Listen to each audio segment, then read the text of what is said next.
Liza, mainlah minum dulu. Tapi adik kosong je lah. Rumah kami ni macam ni lah. Hmm, rasanya tu. Tak apa. Tapi kan, memang tak ada yang manis ke? Itulah duk cari lah ni. Payah nak beli, bukan apa. Kadang-kadang dulu duk beli kot yang sirap lah ni tak beli dah. Tapi ada satu brand ni yang memang mudah gila you nak bancuh. Oh ya ke? You ada phone, you boleh pergi beli je lepas ni. Tak payah susah nak keluar. Oh ya ke? Dia jual kat mana? Dekat beg kuning. Ni Oh. I nak tunjuk, I bawa mai lah kat you kan. Dalam mai rumah you.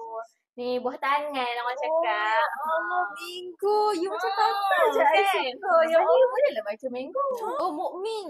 Ya.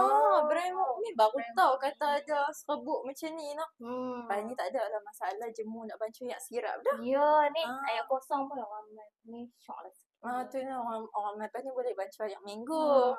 Itulah Okay, faham. jangan lupa beli. Boleh nanti kan beli. Beli dekat mana apa? Dekat beg kuning lah. Yellow bag.